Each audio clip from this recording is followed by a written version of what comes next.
আমরা এখন একটি রাজনৈতিক দলকে দেখছি যারা তাদের নির্বাচনী প্রচারণায় জান্নাতের টিকিট বিক্রি করছেন, হ্যাঁ, যে এই দলকে ভোট দিলে আপনি জান্নাতে যেতে পারবেন। বিএনপি 5 তারিখের পরে 5 জুলাই জাতীয় সরকার ছিল, ক্ষমতা নিতে পারতো ভোট ছাড়াই। বিএনপি সবসময় বলেছে যে আমরা একটি অবাধ, সুষ্ঠু, নিরপেক্ষ নির্বাচন চাই। সেটা এখন যেমন বিএনপি সোচ্চার, সেটা গত 16 বছরেও বিএনপি সোচ্চার ছিল। দেশটাকে যদি আবার ঠিক করে আনতে হয়, সঠিক জায়গায় আনতে হয়, তাহলে একটা ইলেক্টেড পাওয়ারফুল গভর্নমেন্ট লাগবে। দেশের নাম্বার 1 ট্রেডিং অ্যাপ নিফটি ফার্স্টে পাচ্ছেন ট্রেডিং এর সব সুবিধা, dual exchange access, company analysis, portfolio তৈরি করা সহ আরও অনেক ইউনিক ফিচারের সাথে ট্রেড করতে ডাউনলোড করুন এক্ষুনি।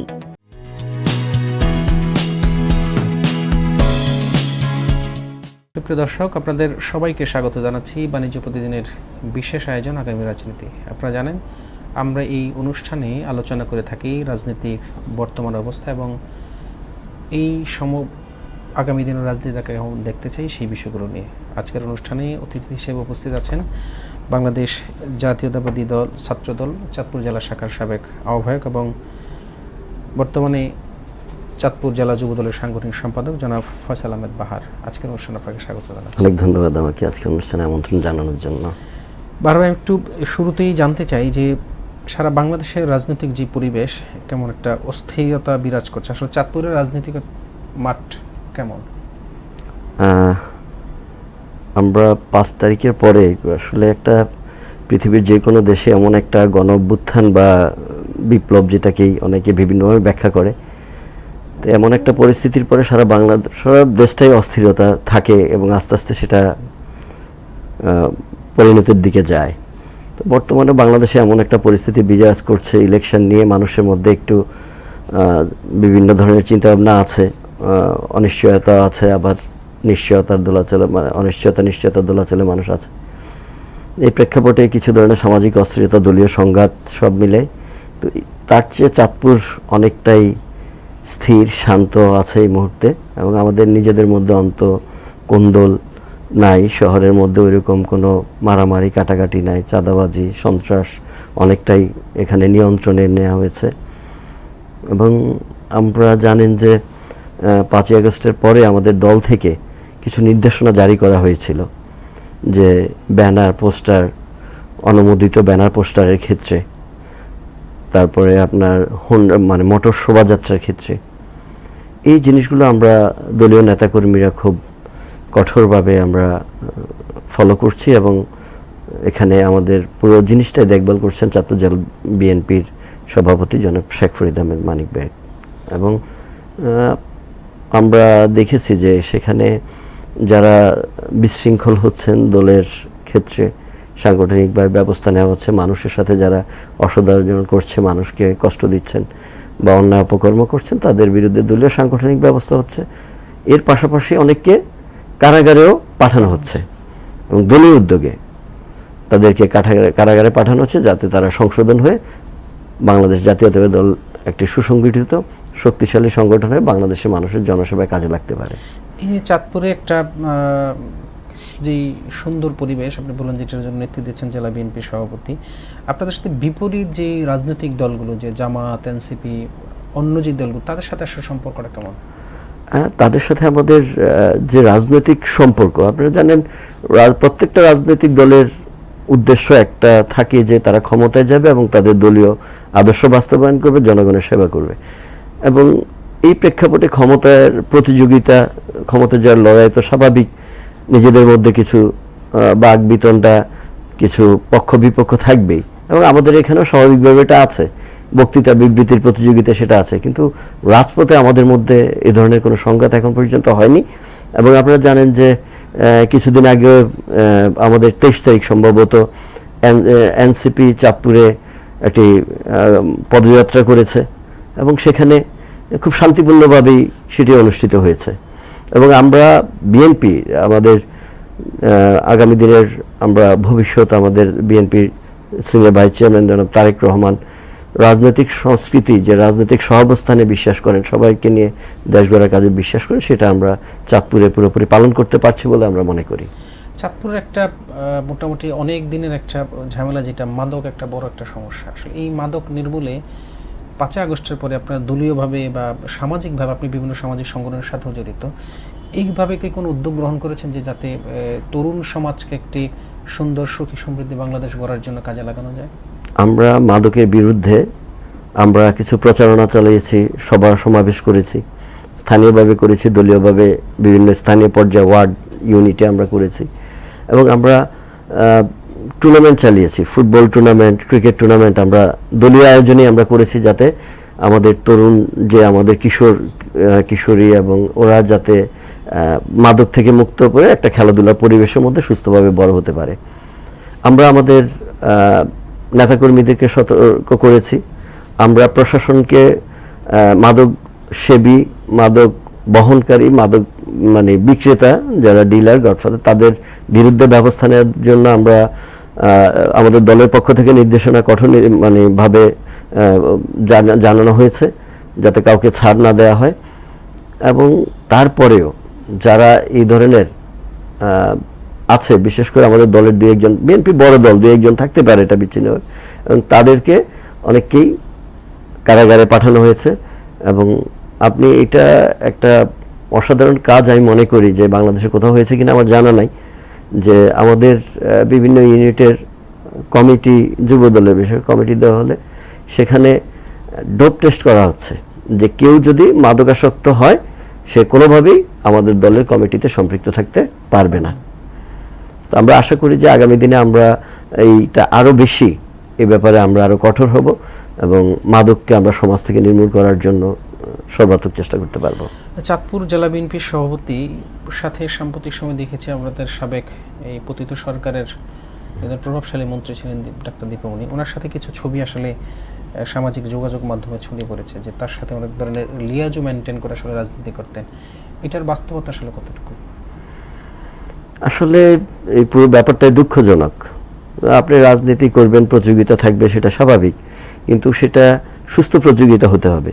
এই ব্যাপারটা একটা অসুস্থ প্রতিযোগিতার একটা চিহ্ন, যে আপনি আরেকটা ছবির সাথে একটা ছবি অ্যাড করে দিয়ে আপনি অপপ্রচার চালান। এটা প্রচণ্ড অপপ্রচার চালানো হয়েছে, আমরা মানে জানি। কারণ এবং এটা জেলা বিএনপি সভাপতি সাহেব তার নিজের ফেসবুক অ্যাকাউন্ট থেকে সেটার অরিজিনাল ছবি এবং ফেক ছবিটাকে দিয়ে তিনি এটা প্রতিবাদ করেছেন, এবং তিনি সুস্থ প্রতিযোগিতার আহ্বান জানিয়েছেন, রাজনৈতিক প্রতিযোগিতার আহ্বান জানিয়েছেন। আর আরেকটা ব্যাপার হচ্ছে যে আপনি যে খেয়াল করে দেখবেন যে এই দীপমণির যার সাথে মানে জেলা বিএনপি সভাপতি সাহেবের ছবিটা জুড়ে দেওয়া হয়েছে, এই দীপমণি দ্বারা সবচেয়ে বেশি নির্যাতিত ব্যক্তি কিন্তু তিনি। যদি তার সাথে লিয়াজত থাকতো তাহলে তিনি 3-4 বার জেল খাটতেন না। মিথ্যা মামলা, সন্ত্রাস দমন আইনে মামলা, এমন কোনো মামলা নেই তার দেওয়া হয় নাই। তার বাড়িঘর ভেঙে দেওয়া হয়েছে, তার বাড়িঘর পুড়িয়ে দেওয়া হয়েছে, তার ব্যবসা বাণিজ্যে ক্ষতি করা হয়েছে। তো সব মিলেই যেই লোকটা যদি লিয়াজই করতেন তাহলে তো তার এত ধরনের ক্ষতির সম্মুখীন হতো না, তাহলে তো তিনি অনেক নেতার মতো মামলা ছাড়াই বাঁচতে পারতেন, জেল ছাড়াই বাঁচতে পারতেন, তার শারীরিক আর্থিক কোনো ধরনের ক্ষতি থেকে তিনি বাঁচতে পারতেন। একটু এবার জানি, ধরেন 1 বছর হয়ে গেল আপনি তো আন্দোলনে সক্রিয় ছিলেন, রাজপথে ছিলেন, যে জুলাই আন্দোলন, এই জুলাই আন্দোলনের আসলে সামগ্রিক রাজনৈতিক দলগুলোর সাথে আলাপ করে জুলাই সনদ একটা করার কথা, 1 বছর হতে চলে, এখনো সেটা আসলে ফাইনাল রূপ পায় না। এইটার বিষয়ে আসলে আপনার? আসলে জুলাই বাংলাদেশের ইতিহাসে একটি গর্বিত অধ্যায়, একটি রক্তাক্ত অধ্যায়, একটা বেদনাদায়ক অধ্যায়। এটা আমাদের তরুণ প্রজন্মের গর্ব, এটা বাংলাদেশ জাতীয়তাবাদী দল বিএনপির গর্ব, যে তাদের 16 বছরের সংগ্রামের ফসল, তরুণদের আত্মত্যাগের ফসল। তো আমরা এই সনদের বিএনপি পক্ষে, এবং জুলাই এই যে ঘোষণাপত্র আসবে সেটা আমরা বিএনপির থেকে অন্যান্য দলের দেখার একটু মানে পার্সপেক্টিভ একটু ভিন্নতা আছে। সেটা হচ্ছে যে অন্য দলগুলো এখন সংবিধানে পুরো জুলাই সনদটাকে অন্তর্ভুক্ত করতে চায়, আর বিএনপি এটাকে একটা প্যারা আকারে বিএনপির একটা সংবিধানে একটা অধ্যায় যুক্ত করতে চায়। তো এটা আমরা সংবিধানে যদি পুরো অধ্যায়টা যুক্ত করি তাহলে আমরা দেখা যাবে যে এটা প্রশ্ন আসবে যে 90 তো এটা একটা গণঅভ্যুত্থান, জুলাইতে কিন্তু বাংলাদেশ স্বাধীন হয় নাই, নতুন করে দেশ স্বাধীন হয় নাই, একটি ফ্যাসিস্ট সরকারের পতন হয়েছে, যার পতন সবাই চেয়েছে, বাংলাদেশের আপামর মানুষ, আওয়ামী লীগ ফ্যাসিস্ট ছাড়া সবাই চেয়েছে। তো সেক্ষেত্রে 90-এর গণউত্থানও সবাই এরশাদের পতন চেয়েছে, চায় নাই, সবাই তো চেয়েছে। তাহলে তো সংবিধানে 90-এর গণঅভ্যুত্থানকেও অন্তর্ভুক্ত করার কথা আসবে, এবং ভবিষ্যতে যে কখনো গণঅভ্যুত্থান আবার বাংলাদেশ হবে না তাও তো না। তাহলে তো একটা দেশের বারবার সংবিধানে এই অধ্যায়গুলো যুক্ত করতে হবে। সেক্ষেত্রে আমাদের কথা হচ্ছে যে সেটা জুলাই সনদের যেই ব্যাপারগুলো আছে সেগুলোর এমন কিছু সেটাতে যুক্ত করা ঠিক হবে না যেটাতে বাংলাদেশের জটিলতা ক্রিয়েট করতে পারে। অনেকে বলেন যে পিআর নির্বাচন পদ্ধতিটাও জুলাই সনদে থাকবে এবং সেটা সংবিধানে অন্তর্ভুক্ত করতে হবে। তো সেটা তো বাংলাদেশের সব গণমানুষের চাওয়া না, তাহলে তো সেটা একটা বিতর্কের সৃষ্টি করবে। আমরা বিএনপি প্রতিশ্রুতিবদ্ধ যে জুলাই সনদে ঐক্যমত্যের ভিত্তিতে যেই সংস্কার প্রস্তাবগুলো আসবে, নতুন বাংলাদেশ গড়ার ক্ষেত্রে যেসব সুপারিশগুলো আসবে, সেগুলো আমরা আগামী বিএনপি যদি যে দলই ক্ষমতায় যায়, আমরা আশা করি যে নির্বাচন হলে ইনশাল্লাহ বিএনপি গণমানুষের ভোটে ক্ষমতায় যাবে এবং পরবর্তী 2 বছরের মধ্যে সেই সুপারিশগুলো, ঐক্যমত্যের যে সুপারিশগুলো তারা বাস্তবায়ন করবে সর্বাত্মকভাবে। এই যে বললেন যে নির্বাচনে যদি নির্বাচন হয় বিএনপি গণমানুষের ভোটে ক্ষমতা যাবে, নির্বাচন নিয়ে আসলে আপনার ফোকাস কি? আপনাদের যে নির্ধারিত একটা টাইম ছিল ডিসেম্বর থেকে পরবর্তীতে আপনাদের ভারপ্রাপ্ত চেয়ারম্যানের সাথে মিটিং হওয়ার পরে সেটা আবার পিছিয়েছে ফেব্রুয়ারি পর্যন্ত। আসলে এই নির্বাচনে আপনার ফোকাসটা কি? আসলে ফেব্রুয়ারি থেকে নির্বাচন হবে বলে আপনি মনে করেন? আসলে এই গণঅভ্যুত্থানের একটা বড় অংশ জুড়ে মানুষের মন মানসিকতায় ছিল যে গণমানুষের ভোটাধিকার। যে আপনারা জানেন যে গত 3-4টা নির্বাচনে গণমানুষ তরুণরা বিশেষ করে ভোট দিতে পারে না, মানুষের ভোটাধিকার প্রতিষ্ঠিত হবে। তো বিএনপি একটা জিনিস, অনেকেই বিএনপি সম্পর্কে মানে প্রচারণা চালায় যে বিএনপি ক্ষমতায় যেতে চায়। না, বিএনপি কখনোই বলেনি আমাকে ক্ষমতা দিয়ে দেন। বিএনপি 5 তারিখের পরে 5 জুলাই জাতীয় সরকার ছিল, ক্ষমতা নিতে পারতো ভোট ছাড়াই। বিএনপি সবসময় বলেছে যে আমরা একটা অবাধ, সুষ্ঠু, নিরপেক্ষ নির্বাচন চাই। সেটা এখন যেমন বিএনপি সোচ্চার, সেটা গত 16 বছরেও বিএনপি সোচ্চার ছিল। এবং সেই নির্বাচনটা একটা সবার মধ্যে একটা টাইম ফ্রেম ছিল যে 1 বছর অথবা 18 মাসের মধ্যে, 1-1.5 বছরের মধ্যে একটা নির্বাচন হবে। কিন্তু দুর্ভাগ্যজনক হচ্ছে যখনই মানুষের ভোটাধিকার নির্বাচনের কথা আসছে, তখনই একটা অংশ তারা নির্বাচনটাকে বানচালের জন্য বিভিন্নভাবে তারা বিভিন্ন প্রশ্ন উত্থাপন করছে। কখনো বলে যে আইন শৃঙ্খলা পরিস্থিতি নাই, কখন বলে নির্বাচন পদ্ধতি পিআর সিস্টেম, নির্বাচন পদ্ধতি ঠিক নাই, এখানে পিআর সিস্টেম লাগবে, কখনো মানে বিভিন্ন ধরনের অজুহাত তারা দাঁড়া করাচ্ছে। তো এটা আসলে আমরা মনে করি যে নির্বাচনটাকে পিছিয়ে দিয়ে দেশটাকে অস্থির করার একটা নামান্তর। এবং আপনারা নির্বাচন ছাড়া একটা সরকার যে কি পরিস্থিতিতে পড়তে পারে তার লক্ষণ ইতিমধ্যেই চিহ্নিত হচ্ছে। এখনো আইন শৃঙ্খলা তারা ঠিক করতে পারছে না। আমরা দেখছি সচিবালয়ের মতো জায়গায় এই হঠাৎ করে কেউ ঢুকে যেতে পারছে, দেশকে অস্থিতিশীল করে দিতে পারে। তো দেশের ফরেন বিনিয়োগ, আমাদের যে এফডিআই যেটা ফরেন ডিরেক্ট ইনভেস্টমেন্ট, সেটার ক্ষেত্রে আমরা দেখছি যে খুবই বাজে অবস্থায়, কোনো ইনভেস্টমেন্ট নাই। আমাদের দ্রব্যমূল্য, মুদ্রাস্ফীতি এখনো কন্ট্রোল করা যাচ্ছে না, চালের দাম অত্যধিক। আমাদের এই কর্মসংস্থানের ব্যাপারে কোনো ইয়ে নাই। তা আমরা মনে করি যে এই সরকারের ভিতরে আরেকটা সরকারকে পরিচালনা করছে, সেটা সেনা আমলাতন্ত্রের অথবা সিভিল আমলাতন্ত্রের ক্ষেত্রে, যে এরকম একটা সরকার। কারণ আপনি দেখেন পে স্কেল হচ্ছে, কিন্তু গরিব মানুষের চালের বাজারের নিয়ন্ত্রণ অথবা এই ক্ষেত্রে যে তরুণরা তাদের কর্মসংস্থানের দাবিতে বেকারত্ব মানে হতাশা থেকে তারা যে রাস্তায় নামলো, তাদের কোনো কর্মসংস্থানের কোনো বড় ধরনের কোনো ডিক্লারেশন, কোনো সংস্কার এই পর্যন্ত কিন্তু আপনারা পান নাই বা আমরা পাই নাই। এবং এই যে সংস্কারগুলো যেগুলো হচ্ছে, আসলে এটা আমি একটু বলতে চাই যে সংস্কার প্রস্তাবগুলো হচ্ছে আমাদের একটা উচ্চ শ্রেণীর মানুষদের মধ্যে, সেখানে কিন্তু আমরা দেখি যে 284 জন শ্রমজীবী শ্রেণীর, রাস্তার হকার, কুলি, মজুর অথবা ছোট একটা কাজ করে, তারা প্রাণ দিয়েছে। শহীদদের ক্ষেত্রে তারা সর্বোচ্চ, ছাত্রদের চেয়ে সর্বোচ্চ। কিন্তু তাদের কোনো প্রতিনিধি কি সেখানে আছে? তারা তাদের কথা কি বলতে পারছে? তাদের দৈনন্দিন জীবনের প্রশ্নগুলো কি সেখানে উঠে আসছে? তাদের জীবনের ক্ষেত্রে কি কি প্রয়োজন সেগুলো নিয়ে তো কথা বলছে না কেউ। আসলে এই জন্য আমরা বলি যে একটা দেশটাকে যদি আবার ঠিক করে আনতে হয়, সঠিক জায়গায় আনতে হয়, তাহলে একটা ইলেক্টেড পাওয়ারফুল গভর্নমেন্ট লাগবে, যারা দেশকে সব ক্ষেত্রে লিড করতে পারবে। একটা নির্বাচিত সরকারকে দুর্বল করে কখনোই বাংলাদেশের মতো একটা উন্নয়নশীল রাষ্ট্রকে তার সঠিক পথে উন্নয়নের দিকে নেওয়া যাবে না। এই যে আপনি বলছিলেন যে অবাধ এবং সুষ্ঠু নির্বাচনের মাধ্যমে আসলে নির্বাচনটা বিএনপি চায়, এক্ষেত্রে তো নির্বাচন কমিশন একটা বড় ভূমিকা।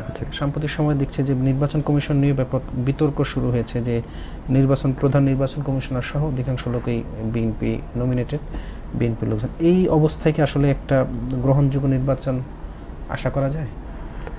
আসলে গ্রহণযোগ্য নির্বাচন তো পরের ব্যাপার, আগে নির্বাচন অনুষ্ঠানটা হচ্ছে বড় ব্যাপার আমার কাছে।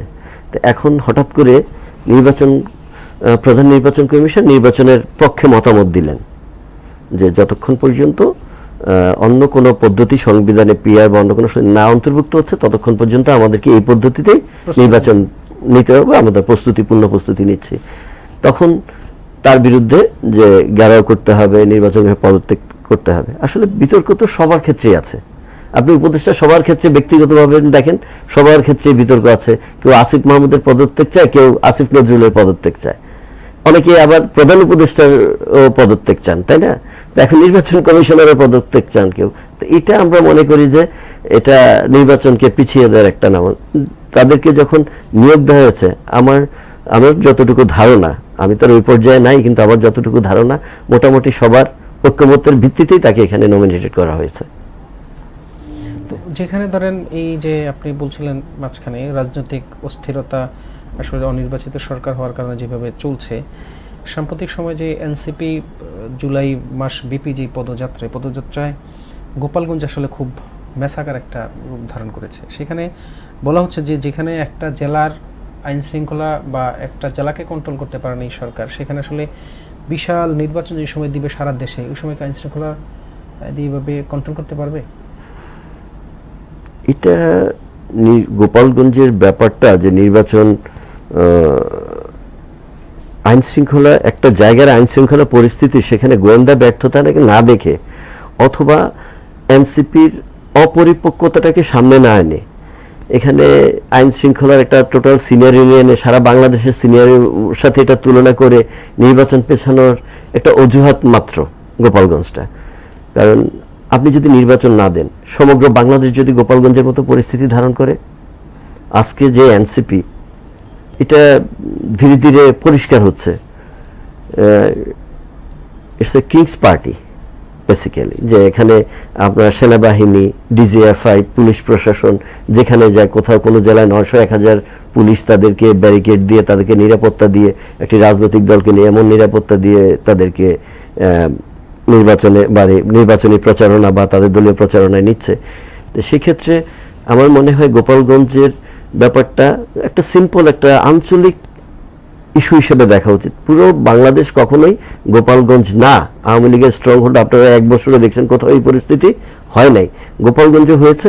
সেটা আওয়ামী লীগের জন্মগতভাবে একটা স্ট্রং হোল্ড, এবং সেখানে গোয়েন্দা ব্যর্থতাটাই বড় করে দেখা উচিত। এবং আরেকটা হচ্ছে এনসিপির অপরিপক্কতা, যে তারা আরেকটু পরে আরেকটু গুছিয়ে ওখানে যেতে পারতো। এটা আবার একটু আমার বিষয় যে সাম্প্রতিক এই যে বিশেষ করে 5 আগস্টের পর এই পর্যন্ত রাজনৈতিক কর্মসূচিতে অনেকগুলো সহিংস ঘটনা ঘটেছে। বিশেষ করে আপনাদের দলীয় অন্তকোন্দলে অনেকগুলো লোকও মারা গেছে। এই যে রাজনৈতিক সহিংসতা এই পর্যায়ে এসে কেন এগুলো বারবার ফিরতে আসছে? বিএনপি তো বিগত 15 বছর আসলে এক ধরনের মজলুম ছিল, যে তারা কথা বলতে পারে, এখন নিজেদের মধ্যে কেন এরকম হচ্ছে? আসলে এটা বিএনপির কিছু বিশৃঙ্খল কিছু ঘটনা ঘটছে বাংলাদেশে, এবং কিছু দুঃখজনক সংঘর্ষ হয়েছে, সেখানে কিছু প্রাণহানি হয়েছে। এবং সেটা আমাদের পার্টির যে নীতি নির্ধারক যারা আছেন, আমাদের দেশনায়ক তারেক রহমান থেকে শুরু করে স্থায়ী কমিটির নেতৃবৃন্দ, তারা এটা নিয়ে চিন্তিত এবং তারা বিভিন্নভাবে এটাকে কন্ট্রোল করার চেষ্টা করছেন। এবং আপনারা দেখেছেন গত কালকেই সম্ভবত চিটাগাং রাজনে একটি ভয়াবহ সংঘাত হয়েছে, এবং সেখানে এই 2জন সিনিয়র নেতার পদ স্থগিত করে দেওয়া হয়েছে। এটা একটা মেসেজ যে যারাই এ ধরনের সংঘর্ষে জড়িত হবে, দলের শৃঙ্খলার বাইরে যাবে, তারা যত বড় নেতা হন, যারা যত শক্তিশালী নেতা হন, তাদেরকে দল স্পেয়ার করবে না। এবং এটাই একটা মেসেজ যে দলকে এই অপকর্ম যারা করছে দলের নাম দিয়ে বা দলের বাইরে দলের ভিতরে ঢুকে, সেই ক্ষেত্রে মোটামুটি বিএনপির হাইকমান্ড খুব স্ট্রং অবস্থান নিচ্ছে যা কোনোভাবেই যাতে এগুলো তাদেরকে প্রশ্রয় দিবেন এরকম তাদেরকে প্রশ্রয় যাতে না দেওয়া হয় এবং এগুলো যে কন্ট্রোল হয়ে আসে যেগুলো জন্য। যে ঐক্যমত্য কমিশনের আলোচনায় আপনাদের একটা বড় বিষয়, এখানে বিএনপিও একমত হয়েছে, যদিও শুরুর দিকে একমত ছিলেন না, যে দলীয় প্রধান এবং সরকার প্রধান দুজন এক হবে না। এটা কি আসলে বিএনপি নতুন কোনো রাজনৈতিক পথে যাচ্ছে বা নতুন কোনো নেতৃত্বের দিকে যাচ্ছে? বিএনপি বাংলাদেশের সবচেয়ে স্মার্ট পলিটিক্যাল পার্টি আমি বলবো, যে এরা সময়ের সাথে সাথে বিএনপি ধারণ করতে পেরেছে। বিএনপি আপনি খেয়াল করে দেখবেন যে সংসদীয় যে পদ্ধতি, শাসন পদ্ধতি, সেটা বিএনপি সংসদে এনেছে। আবার একটা সময় মানুষ চেয়েছিল যে তত্ত্বাবধায়ক সরকার, সেটা বিএনপি অ্যাডপ্ট করে সেটাকে আইন নিয়ে পাশ করে দিয়ে তারপরে গিয়েছে। এবং বিএনপি এই সংস্কার প্রস্তাবের আগেই আমাদের তারেক রহমান সাহেব উনি 31 দফা সংস্কার প্রস্তাব দিয়েছেন। সেখানে সেপারেশন অফ জুডিশিয়ারি, এক্সিকিউটিভ, এগুলো সব ওখানে বলা আছে। সংসদের দ্বিকক্ষ বিশিষ্ট যে আপার হাউস, লোয়ার হাউস, সেগুলোর কথা বলা হয়েছে। আপনার নারী স্বাধীনতা সংস্কারের কথা বলা হয়েছে। এখন যেই ব্যাপারগুলো আসছে যে পার্টি প্রধান এবং সরকার প্রধান এক হবেন না, বিএনপি এটাকেও ধারণ করেছে যে এটা যদি দেশের জন্য মঙ্গল হয়, পার্টির জন্য মঙ্গল হয়, বিএনপি এটা, এবং আগামীতেও যদি এমন কোনো প্রস্তাব আসে যেটা দেশের জন্য মঙ্গল, যেটা কোনো একটা রাজনৈতিক অসৎ উদ্দেশ্য প্রণোদিত না, নির্বাচন পেছানোর সাথে সম্পৃক্ত না, বা জনগণের কল্যাণ হবে না, এরকম ছাড়া দেশের কল্যাণে যে কোনো ভালো প্রস্তাব আসবে, বিএনপি অবশ্যই সেগুলো গ্রহণ করবে বলে আমরা দৃঢ়ভাবে বিশ্বাস করি। এই যে আমরা এখন একটা জিনিস খুব বেশি করে শুনতাম যে আওয়ামী লীগের সময় আওয়ামী লীগ বলতো যে রাজনীতিতে ধর্মের একটা বিশাল ব্যবহার।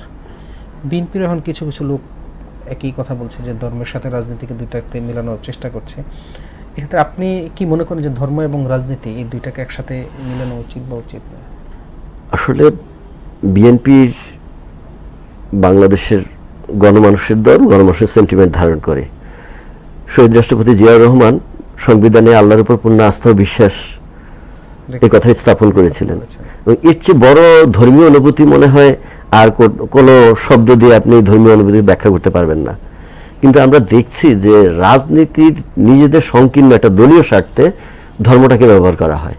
আমরা এটা শেখ হাসিনার মধ্যে দেখেছি যে ইলেকশনের আগে তবজি নিয়ে তিনি ধর্মকে ব্যবহার করেছেন। আমরা এখন একটি রাজনৈতিক দলকে দেখছি যারা তাদের নির্বাচনী প্রচারণায় জান্নাতের টিকিট বিক্রি করছেন, হ্যাঁ, যে এই দলকে ভোট দিলে আপনি জান্নাতে যেতে পারবেন। হ্যাঁ, তো এই টাইপের কিছু ধর্মীয় দল আছে যারা নিজেদের আপনার নিজস্ব এজেন্ডা বাস্তবায়নের জন্য ধর্মটাকে তারা সামনে আনছে, বিভিন্ন ফতোয়া দিচ্ছে। আমরা এই ক্ষুদ্র স্বার্থে ধর্মের মতো একটা পবিত্র অনুভূতিকে ব্যবহারের বিরুদ্ধে, আপনার ক্ষমতা যাওয়ার সিঁড়ি হিসেবে ধর্মকে ব্যবহার করার বিরুদ্ধে, আপনার এই গোষ্ঠীতন্ত্র, আপনার রাজনৈতিক এই প্রেক্ষাপট, গোষ্ঠীতন্ত্র বলতে অনেক দেখবেন যে পীর মাশায়েখও আছেন যারা, আমরা এটা আওয়ামী লীগের সময় দেখেছি যে নজিবুল হক মাঝভান্ডারী, তিনি এক মাঝভান্ডারের পীর ছিলেন, কিন্তু তিনি ওই তার সেই খানকাটাকে, তিনি তার মুরিদটাকে এই ধর্মীয় রাজনৈতিক স্বার্থে ব্যবহার করেছেন। এবং এখনো সেই প্রেক্ষাপটে আমরা এখনো দেখতে পাচ্ছি যে বিভিন্ন পীর সাহেবরা তারা এখন রাজনৈতিক ক্ষমতার জন্য বিভিন্নভাবে তারা এই দ্বন্দ্ব সংঘাত করছেন, রাজনীতিতে অস্থিরতা সৃষ্টি করছেন। এই যে ধর্মীয় যে দলটার কথা আপনি মানে নাম বলেন না, এবার বলার চেষ্টা করছেন, সেটা আপনিও বুঝিয়ে বা দর্শক বুঝবে আশা করছি। রাজনৈতিক দলগুলোর মধ্যে যে আদর্শভিত্তিক যেই রাজনীতি, এটাতে আসলে বিএনপি কতটুকু মানে এগানো যে আদর্শের উপর রাজনীতি করা যায়? বিএনপি নেতৃত্ব আমি বলবো যে বাংলাদেশের ইতিহাসের অন্যতম আদর্শবান দল। আপনি শহীদ রাষ্ট্রপতি জিয়াউর রহমান, উনি নিজের দেশের জন্য তিনি নিজের জীবন, চাকরি সবকিছু বিপন্ন করে যুদ্ধ করেছেন, দেশ স্বাধীন ঘোষণা দিয়েছেন, এবং উনি দেশ শাসন করেছেন। এবং তার মৃত্যুর পরে তার শত্রুরা তার বিরুদ্ধে কোনো দুর্নীতির অভিযোগ দিতে পারেন নাই। দেশনেত্রী বেগম খালেদা জিয়া দেশ শাসন করেছেন 2-3বার, দেশের শাসনভার গ্রহণ করেছিলেন। তো তার বিরুদ্ধে একটা মামলা দিয়ে হয়েছিল 2 কোটি টাকার এতিমদের মামলা, এবং সেটা কিন্তু একদম টোটালি মিথ্যা প্রমাণিত হয়েছে। এবং জনগণ সেটা জানতো। তারেক রহমান সাহেবের বিরুদ্ধে অনেক প্রচারণা আমাদের এই পত্রপত্রিকা আপনারা দেখেছেন, চলেছেন, কিন্তু আওয়ামী লীগ সরকার দীর্ঘ 16 বছরে কোথাও কি তার কোনো জমি, কোনো রিসোর্ট, কোনো ব্যাংক ব্যালেন্স এরকম কোনো কিছু দেখাতে পেরেছে? দেশের বাইরে কোনো সম্পদ দেখাতে পেরেছে? আজকে আওয়ামী লীগের এই কয়েকদিন মাত্র গেল, এখনই তাদের হাজার হাজার কোটি টাকার সম্পদ দেশে বিদেশে, তাদের শেখ হাসিনা পরিবার কিংবা তাদের এমপি মন্ত্রীদের হাজার হাজার কোটি টাকার সম্পদ আজকে জনগণের সামনে আসছে। কই দেশ, তারেক রহমানের এরকম তো কোনো আপনারা আনতে পারেন নাই। সুতরাং বিএনপির যারা নেতৃত্ব দিচ্ছেন তারা অত্যন্ত আদর্শবাদী। বিএনপি একটি বিশাল দল, সেখানে 2-4 জন নেতা বা কর্মীর বা কোনো কিছু ঘটনা ঘটতেই পারে, এবং ঘটলে সেটা যদি বিএনপি সে আদর্শ বিচ্যুত, বিএনপি যদি তাদের বিরুদ্ধে শাস্তি না নেয়, তখন বলতে পারবেন যে বিএনপি আদর্শ থেকে বিচ্যুত হয়েছে। বিএনপি আসলে বিচ্যুত হয়, বিএনপি তার সঠিক পথে আছে, এবং গণমানুষের ভোটে যদি বিএনপি ক্ষমতায় আসে, এবং দুর্নীতি দমন বিএনপির অন্যতম একটা মূল এজেন্ডা হবে। আপনি সাবেক ছাত্র হিসেবে আপনার সাথে জানতে চাই যে ধরেন বৈষম্য বিরোধী ছাত্র আন্দোলনের ব্যানারে যে আন্দোলনটা আসলে হয়েছে, পরে রাজনৈতিক পট পরিবর্তনের পরে তারা নতুন করে দল গঠন করেছে, একটা অংশ আবার বৈষম্য বিরোধী ছাত্র মিত্র আছে, সেখানে আসলে দুর্নীতি তারা এই যে সাম্প্রতিক সময়ে যে পরিমাণে কেলেঙ্কারি তাদের মধ্যে দেখা যায়, এনসিপির কিছু না তো এটার সাথে ইনভলভমেন্ট দেখা যায় মাঝে মাঝে। আসলে সাবেক ছাত্রনেতা হিসেবে আপনি এটাকে কীভাবে মূল্যায়ন করেন? আসলে এটা আমি বলতে চাই যে শেখ হাসিনার পতনের ক্ষেত্রে বিএনপি গত 16 বছর ধরে আন্দোলন করেছে। বিএনপি একটা প্রস্তুতি ছিল শেখ হাসিনার পতন। এই ছাত্রদের আন্দোলনটা হঠাৎ করে হয়েছে, একটা কোটা বিরোধী আন্দোলনের মেধার মূল্যায়নের দাবিতে এই আন্দোলনটা হয়েছে, কিন্তু এই পরবর্তী পরিস্থিতি কি হতে পারে সে সম্পর্কে তাদের কোনো প্রস্তুতি বা ধারণা ছিল বলে আমার মনে হয় না। ফলশ্রুতিতে তাদের পরবর্তী যেই স্টেপস, এগুলো খুব বিবেচনাপ্রসূত কিংবা খুব ভালো কিছু হয়েছে বলে আমার মনে হয় না। তারা একটা রাজনৈতিক দল করেছে যেখানে এমন কিছু ঘটনা ঘটছে, তারা সরকারে তাদের 2 জন প্রতিনিধি আছে, তাদের পিএসরা শত শত কোটি টাকার দুর্নীতির অভিযোগে তাদেরকে চেক করা হয়েছে। কিন্তু এখন আমরা যদি বলি যে শেখ হাসিনার চাকর 400 কোটি টাকার মালিক ছিল, শেখ হাসিনা সৎ ছিল, সেটা তো সত্য হবে না। তেমনি পিএসদের বিরুদ্ধে দুর্নীতি যে কোটি কোটি টাকা, শত শত হাজার হাজার কোটি টাকা দুর্নীতি হচ্ছে, তাহলে এই এনসিপির যারা নেতৃস্থানীয় তাদের ক্ষেত্রেও তো সেটা সত্য হতে পারে, তারাও তো দুর্নীতিতে জড়াতে পারেন। এবং আমরা এই যে রিসেন্টলি যেই ছাত্র একটা বৈষম্য কি রিয়াদ নাম, তার যে চাঁদাবাজির ঘটনা আমরা দেখলাম ভিডিও ফুটেজ সহ, এটা তো একটা মানে সবার জন্য একটা অ্যালার্মিং ব্যাপার। এবং তার ঘরে 5 কোটি টাকা চেক নেয়া, মানে যে একটা একদম হতদরিদ্র পরিবার থেকে উঠে এসেছে। তারপরে আপনার খেয়াল করে দেখবেন যে আপনার যে আমাদের চাঁদাবাজি যে ত্রাণ, যে বাংলাদেশে যে গত বছর যে বন্যা হলো, বন্যার যে টাকা, যে ত্রাণ মানুষ উজাড় করে যে দিল, সেই ত্রাণের হিসাবটা কিন্তু এখনো পুরোপুরি মানুষের কাছে পুরোপুরি দেয়া হয় নাই বা করা হয় নাই। এবং এনসিপি প্রতিষ্ঠার পর থেকে তাদের যেই লাক্সারিয়াস যে পলিটিক্যাল অ্যাক্টিভিটিস, যে আপনার 5 স্টার হোটেলে ইফতার পার্টি লক্ষ লক্ষ কোটি কোটি টাকা খরচ করে, তো সেটার উৎস কি? তাদের এই যে আমরা দেখলাম যে তারা শত শত গাড়ির বহন নিয়ে গেলেন, আমরা জানতাম যে তারা টিউশনি করে সংসার চালান, মানে নিজেদেরকে চালান। তো তারা এই যে গাড়ির ভাড়া কিংবা সে তেল খরচ, সেটা কোথা থেকে আসলো, এটা কারা দিল? হ্যাঁ, তারা বলতে পারেন যে আমাদেরকে কোনো দল বা কোনো ব্যক্তি বা প্রতিষ্ঠান ডোনেট করেছে। সেই ডোনেশন করা প্রতিষ্ঠানটা কে? আমরা জানতে চাই যে সেটা কি শেখ হাসিনার দোষর কিনা, যে যারা তাদের নিজেদের অপকর্ম ঢাকতে তাদেরকে ব্যবহার করছেন, তাদেরকে ডোনেশন করছেন। তো তাদের এই ধরনের পদক্ষেপ, এবং আমরা তাদের যে দুর্নীতির সাথে জড়িয়ে যাওয়া, তাদের রাজনীতির যেমন উদ্দেশ্যীয় নেতা এক একভাবে এক এক কথা বলা, হ্যাঁ, নির্বাচন, জাতীয় নির্বাচন পিছিয়ে দেওয়া, ছাত্র সংসদ নির্বাচন, স্থানীয় নির্বাচন আগিয়ে দেওয়া, মানে নিজেদের ইচ্ছা মতো নিজেদের সুবিধা মতো এজেন্ডা বাস্তবায়ন করা, সেটা দেশের স্বার্থে কতটুকু সেটা বিবেচনার বিষয় দাবি রাখে মনে করি। তরুণদের উদ্দেশ্যে আপনার আসলে কি বলার আছে? তরুণরা আসলে করতে চায়, তরুণদের উদ্দেশ্যে আজকে আমি আমার 2 বছর আগের একটা ফেসবুকে একটা স্ট্যাটাস দেখলাম, একজন শেয়ার করলো, যে তখন আমি বলছিলাম যে আমরা হাসিনার এই ইলেকশনে নির্বাচন ভোট ডাকাতির ব্যাপারে আমরা চূড়ান্ত সংগ্রাম শুরু করেছি, তরুণরা যেন এই সংগ্রামে যুক্ত হয়। যে আমি বিশ্বাস করি যে তরুণরা নপুংসক না, তারা কোনো ফেসিবাদ মেনে নেবে না, এবং সেটা নেয়নি। এবং আমরা আশা করি যে এই তরুণরা আবার ঐক্যবদ্ধ হবে, তারা কোনো ষড়যন্ত্রের ফাঁদে পা দিবে না, তারা বাংলাদেশে একটি গণতান্ত্রিক অবাধ সুষ্ঠু নির্বাচনে নিজেদের ভোটাধিকার প্রয়োগ করে দেশকে শান্তি, সমৃদ্ধি, উন্নতির পথে নিয়ে যাবে, সেদিকে তারা ফোকাস থাকবে ইনশাল্লাহ। আপনার মূল্যবান সময় থেকে আমাদেরকে সময় দেওয়ার জন্য ধন্যবাদ। আপনাকে অনেক ধন্যবাদ। সুপ্রিয় দর্শক, আমরা এতক্ষণ দেখছিলাম বাণিজ্য প্রতিদিনের বিশেষ আয়োজন আগামী রাজনীতি। এই রাজনীতির সমসাময়িক বিভিন্ন ইস্যু নিয়ে আজকে আলোচনা করেছি।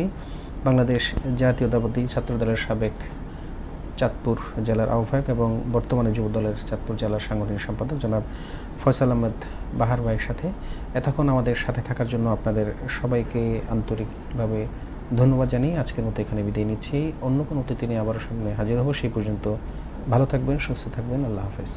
দেশের নাম্বার 1 ট্রেডিং অ্যাপ নিফটি ফার্স্টে পাচ্ছেন ট্রেডিং এর সব সুবিধা, dual এক্সটেন্স access, company analysis, portfolio তৈরি করা সহ আরও অনেক ইউনিক ফিচারের সাথে ট্রেড করতে ডাউনলোড করুন এক্ষুনি।